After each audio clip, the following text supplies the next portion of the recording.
Secretariat Assistant Main, SI 10th Level, HST Assistant Salesman.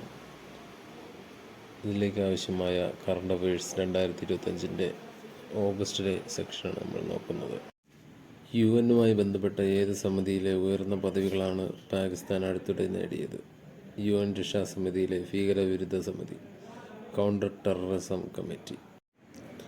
1373 കമ്മിറ്റിയുടെ സഹ അധ്യക്ഷസ്ഥാനവും താലിബാൻ ഉപരോധ സമിതിയുടെ താലിബാൻ സാങ്ഷൻസ് കമ്മിറ്റി 1988 അധ്യക്ഷസ്ഥാനവും. അൾജീരിയയ്ക്കാണ് ഭീകരവിരുദ്ധ സമിതിയുടെ അധ്യക്ഷസ്ഥാനം. പാകിസ്ഥാനെ കൂടാതെ ഫ്രാൻസ്, റഷ്യ എന്നിവയാണ് മറ്റംഗങ്ങൾ. ഗയാനയ്ക്കും റഷ്യയ്ക്കുമാണ് താലിബാൻ ഉപരോധ സമിതിയുടെ ഉപാധ്യക്ഷ പദവി. US, China, Russia, France, Britain എന്നിങ്ങനെ 5 സ്ഥിരാംഗങ്ങളും 10 താൽക്കാലിക അംഗങ്ങളുമാണ് രക്ഷാസമിതിയിലുള്ളത്. നിലവിൽ UN രക്ഷാസമിതിയിൽ 2 വർഷത്തേക്കുള്ള താൽക്കാലിക അംഗത്വം പാകിസ്ഥാൻ നേടിയിട്ടുണ്ട്. 2021-22 കാലത്ത് ഇന്ത്യ രക്ഷാസമിതിയിൽ അംഗമായപ്പോൾ ഭീകരവിരുദ്ധ സമിതിയിലെ അധ്യക്ഷസ്ഥാനം വഹിച്ചിരുന്നു. കേരളത്തിൽ ഈ വർഷത്തെ ട്രോളിംഗ് നിരോധനം നിലവിൽ വരുന്നത് എന്നാണ്? ജൂൺ 9 മുതൽ അർദ്ധരാത്രി മുതൽ ജൂലൈ 31 വരെ 52 ദിവസം. ഈ കാലയളവിൽ കേരള തീരക്കടലിൽ യന്ത്രവൽകൃത ബോട്ടുകൾ അനുവദിക്കില്ല. വഖഫ് സ്വത്തുക്കളുടെ രജിസ്ട്രേഷൻ നടപടികൾക്കായി കേന്ദ്ര സർക്കാർ ആരംഭിച്ച ഔദ്യോഗിക പോർട്ടലിൻ്റെ പേര് വഖഫ് ഉമൈദ്. ബാങ്കുകൾക്ക് റിസർവ് ബാങ്ക് നൽകുന്ന വായ്പയുടെ പലിശയായ റിപ്പോ നിരക്ക് എത്രയാണ് അടുത്തിടെ കുറച്ചത്? 6% നിന്ന് 5.5%. വായ്പ എടുത്തവർക്ക് ഇത് പലിശ ഭാരം കുറയ്ക്കും.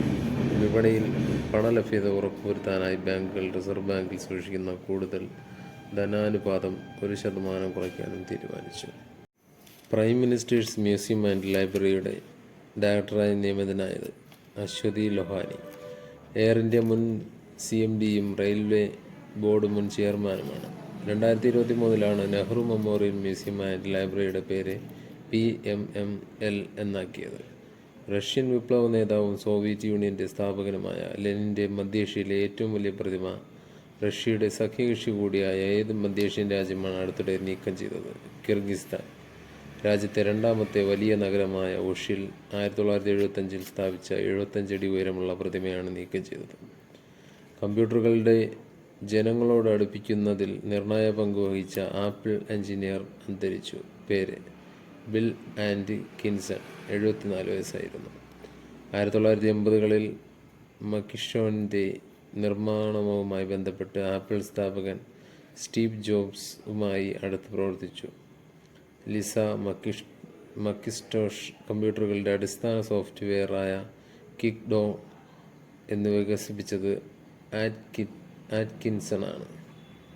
മൗസ് 2 തവണ ക്ലിക്ക് ചെയ്ത് ഫയലുകൾ തുറക്കാൻ സഹായിക്കുന്ന ഡബിൾ ക്ലിക്ക് സംവിധാനം അവതരിപ്പിച്ചു. 1984 മക്കിൻടോഷ് പുറത്തിറക്കും മുൻപ് കമ്പ്യൂട്ടറുകൾ ടെക്സ്റ്റ് രൂപത്തിലുള്ള സങ്കീർണ കമാൻഡുകൾ അടിസ്ഥാനമാക്കിയാണ് പ്രവർത്തിച്ചിരുന്നത്.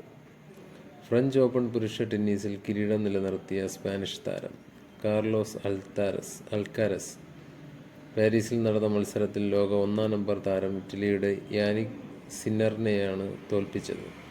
വനിതാ സിംഗിൾസ് കിരീടം നേടിയത് കൊക്കോ ഗൗഫ് US ആണ്. ബൊലാറസിൻ്റെ ആര്യാന സബലെങ്കയെയാണ് തോൽപ്പിച്ചത്. ജൂൺ 9 അറബിക്കടലിൽ ഏത് ചരക്ക് കപ്പലിനാണ് പൊട്ടിത്തെറിയുണ്ടായത്? MV van high 503.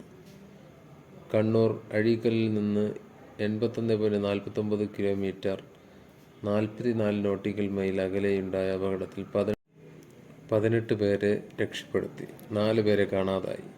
സിംഗപ്പൂരിൽ രജിസ്റ്റർ ചെയ്ത തായ്വാൻ കമ്പനിയുടെ കപ്പൽ ശ്രീലങ്കയിലെ കൊളംബോ തുറമുഖത്തിൽ നിന്ന് മുംബൈയിലെ നവഷേവയിലേക്ക് പോകവെയാണ് അപകടത്തിൽപ്പെട്ടത്. 2 ആഴ്ചയ്ക്കിടെ അപകടത്തിലുണ്ടായ രണ്ടാമത്തെ ദുരന്തമായിരുന്നു ഇത്.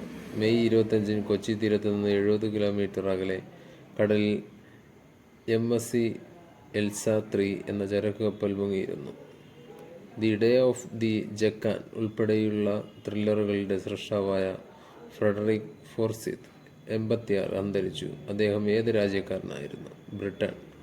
മാധ്യമപ്രവർത്തകൻ എന്ന നിലയിലുള്ള അനുഭവങ്ങളും ബ്രിട്ടീഷ് ചാരസംഘടനയായ MI6 പ്രവർത്തന പരിചയവും നോവലുകളിൽ ഉപയോഗിച്ചുകൊണ്ടും ആഗോള ബെസ്റ്റ് സെല്ലറുകളുടെ സൃഷ്ടി എഴുത്തുകാരനാണ്.